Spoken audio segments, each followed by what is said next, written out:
এখন আমরা যেটা করব সেটা হচ্ছে আমরা রিজার্ভেশনটা দেখব কিভাবে। ডিএসসিপি ম্যানেজারে যাব আমরা প্রথমে। এখন খেয়াল করে দেখেন, যখন আমাদের একটা ক্লায়েন্ট অটোমেটিক্যালি আইপি পেয়ে গেছে, তাই না? তখন আমরা যদি আমাদের এই স্কোপের ভিতরে অ্যাড্রেস লিজে যাই, তাহলে আমরা দেখতে পারবো যে এই আইপিটা এই মেশিনটাকে লিজ দেওয়া হয়েছে, তাই না? bitmpc.b1.localকে লিজ দেওয়া হয়েছে, তাই তো? মনে রাখবেন, এই জিএসসিবি সার্ভিসের সাথে আমাদের এডিডিএস এর কোনো সম্পর্ক কিন্তু নাই। এই নেটওয়ার্কে যে কোনো মেশিন আসলেই তাকে এই আইপিটা সে প্রোভাইড করবে। এখন এইখানে আরেকটা অপশন আছে, দেখেন, রিজার্ভেশন, তাই না? আমি যদি মনে করি যে না, এই যে আমাদের যে লোকাল মেশিনটা আছে সেইটাকে আমরা আসলে একটা ফিক্সড আইপি দিতে চাই সবসময়, যতই যা হোক না কেন ওর আইপিটা সবসময় ফিক্সড থাকবে, কখনো চেঞ্জ হবে না। সে অ্যাক্টিভ থাকুক, ইনঅ্যাক্টিভ থাকুক, থাকুক বা না থাকুক, ভবিষ্যতে আসুক, যখনই উঠবে না কেন তার আইপি ওইটাই হবে। এবং অফিসের ক্লায়েন্টকে ম্যানেজ করার জন্য আমরা সাধারণত আইপি গুলা ফিক্সড করে দিই, তাতে কে কোন আইপি দিয়ে কি কাজ করতেছে আমরা খুব সহজেই ট্র্যাক করতে পারি, তাই না? তাহলে আমাদের এই বিআইটিএম পিসি কে ধরেন আমরা আইপি দিতে যাচ্ছি 50 ফর এক্সাম্পল, তাই না?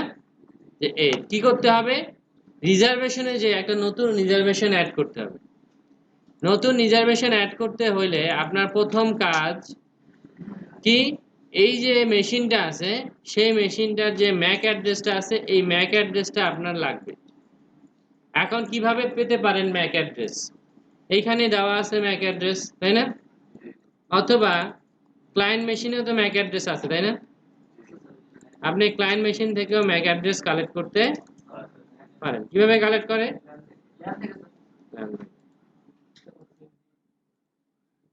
অথবা কমান্ড প্রম্পট থেকে, তাই তো? হঠাৎ করে আবার স্লো হয়ে গেল।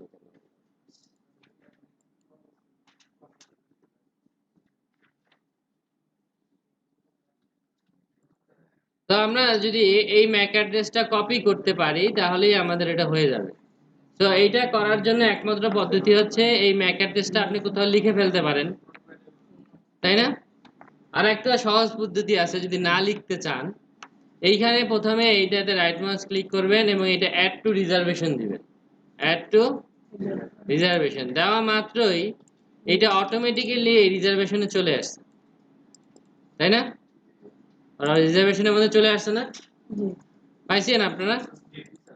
রিজার্ভেশনের ভিতরে চলে আসছে, তাই তো? এইটার প্রপার্টিসে যদি আপনি যান, এই যে রিজার্ভেশনের ভিতরে যে আইপিটা এখানে দেখাচ্ছে, এটা যদি আপনি কোথায় যান, প্রপার্টিসে, তাহলে দেখবেন এই ম্যাক অ্যাড্রেসটা এখানে আছে এবং এখান থেকে আপনি কপি করতে পারতেছেন। এটা আমি কপি করার একটা বুদ্ধি বললাম আপনাকে, এভাবে কপি করার কোনো বলা নাই যেভাবে কপি করতে হবে, এটা একটা বুদ্ধি। কপি করলাম, এখন এটাকে ডিলিট করে দিবেন। আমি কি কপি করছি? খালি দেখাই না করে এটাকে আমরা কি করলাম, ডিলিট। এখন আমাদের কাজ কি, যে ওই ম্যাকের জন্য একটা আইপি দিতে হবে। তাহলে আমরা রিজার্ভেশনের ভিতরে নিউ রিজার্ভেশন, রিজার্ভেশনের একটা নেম দেন আমরা দিলাম কি, আমাদের ক্লায়েন্ট 1। সাপোজ আপনি নাম লিখলেন কোনো একটা ইউজার বা পিসিটাকে চেনার জন্য। আইপি অ্যাড্রেস কত দিতে চাই, ধরেন 50। ম্যাক অ্যাড্রেস পেস্ট করে দিলাম। ডেসক্রিপশন যদি দিতে চান দিলেন, না দিলে নাই। Add, close. দেখেন এখানে চলে আসছে না? এখানে লেখা আছে ক্লায়েন্ট 1, আপনি বুঝতে পারবেন এটা কোন পিসি, তাই তো? বুঝতে পারছেন কিনা? তাহলে এখন ক্লায়েন্ট মেশিনে এটা যে কাজ করতেছে কিভাবে বুঝবো? ক্লায়েন্ট মেশিনটা লগ আউট করে লগ ইন করলেই হবে। এটা কি হইলো?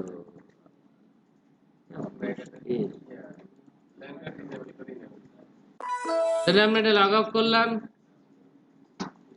অথবা ল্যান্ড কার্ড ডিসেবল করে এনাবল করতে পারেন, যেটা ইচ্ছা।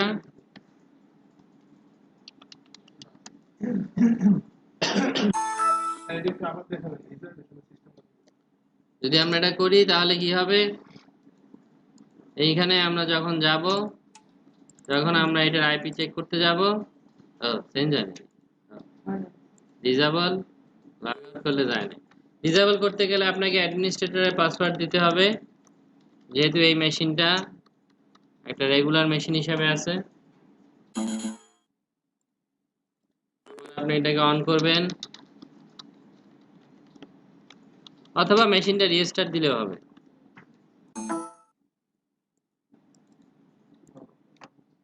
এখন সে কত আইপি পেল?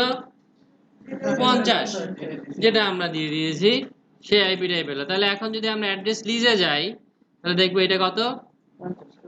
50 দেখতে পাচ্ছি আমরা। গুড। কিভাবে করছি? Reservation, new reservation. রিজার্ভেশনের যে কোনো একটা নাম আমার বোঝার সুবিধার্থে যে আইপিটাকে আমরা দিতে চাচ্ছি, অ্যাসাইন করতে যাচ্ছি, এবং যে মেশিনে যে অ্যাডাপ্টারে দিতে যাচ্ছি ওর ম্যাক অ্যাড্রেসটা, এই দুইটা হচ্ছে ইম্পর্টেন্ট, তাই না? অ্যাড দেওয়ার সাথে সাথে এটা চলে আসছে। একটা হচ্ছে ডিসি আর একটা হচ্ছে বুট টিভি, মানে মেশিনটা যদি কোনো কারণে অফ থাকে, নেটওয়ার্কের যে বুট সেটা কি কথা, তখন তো দিবই আমি এটাকে এই আইপিতে। এটার ভিতরে তিনটা অপশন আছে, router, DNS server, DNS domain name.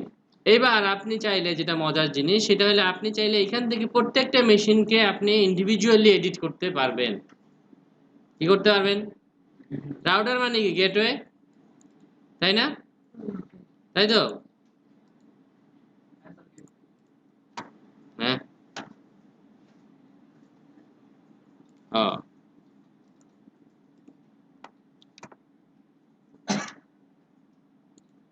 এই যে দেখেন, সরি আপনার দেখাইনি, এইখান থেকে আমরা কই যাব? Configure options. দেখেন এখানে রাউটার আছে না? রাউটারটা যদি আপনি টিক দেন, নিচে একটা আইপি অ্যাড্রেস আসছে, তাই তো? আপনি যদি এইখানে নতুন কোনো একটা রাউটার দেন, ধরেন 192.168.137.100, অ্যাড, অ্যাপ্লাই, তাহলে দেখেন এটা রাউটার চেঞ্জ হয়ে গেছে না? তাই তো? চেঞ্জ হয়ে গেছে, বুঝতে পারছেন? তাহলে এই মেশিনটা যখন কানেক্ট হবে তখন সে রাউটার কত পাবে? গেটওয়ে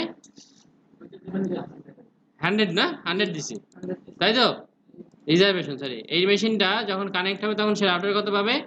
100। কিন্তু আমরা ডিএসসিপি তে কি কেউ রাউটার 100 পাবে? মানে আমি চাইলে ম্যানুয়ালিও ক্লায়েন্টকে রাউটার অথবা ডিএনএস আলাদা আলাদা করে দিতে পারি। ধরেন আপনাদের যে ডিএনএসটা আছে এটা তো লোকাল ডিএনএস, ইন্টারনেট ইউজ করতে হলে ধরেন আপনাদের আলাদা একটা ডিএনএস ইউজ করতে হয়। সেই ডিএনএস যাকে দিবেন সেই তো শুধু ইন্টারনেট ইউজ করতে পারবে, তাই না? তাহলে আপনি যে সব ক্লায়েন্টকে ইন্টারনেট দিতে চান তাদেরকে শুধুমাত্র ডিএনএস দিবেন।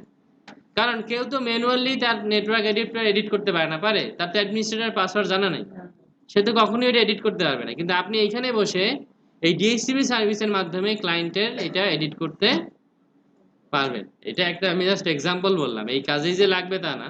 আর আপনি চাইলে এখান থেকে প্রত্যেকটা মেশিনকে আলাদা আলাদা রাউটার বা ডিএনএস সার্ভিস দিতে পারেন। অথবা আরো যে অপশনগুলো আছে এখানে, time server, name server, log server, এই ধরনের ইনফরমেশন যদি তাকে দিতে চান সেগুলো আপনি দিতে পারেন। এখানে আরো অনেক কিছু অপশন আছে, এগুলো আপনারা দিতে পারেন।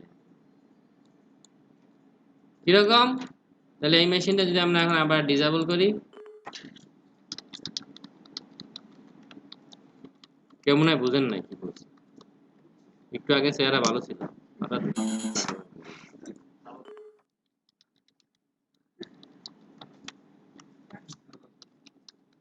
মাঝে মাঝে মনে হয় না এলিয়েন। দেখেন এইটার এখন গেটওয়ে কত? 100। কিন্তু আপনার ডিএসসিপি দিয়ে গেটওয়ে কি 100 দিতাম? দিতাম না, ডিসি 10 দিয়েছিলাম, তাই না? কিন্তু যেহেতু আমি এখানে ম্যানুয়ালি কনফিগার করে আসছি, তাহলে আমরা ওখান থেকে কিন্তু এটাকে কন্ট্রোল করতে, বুঝা গেল? ধন্যবাদ। কনফিগার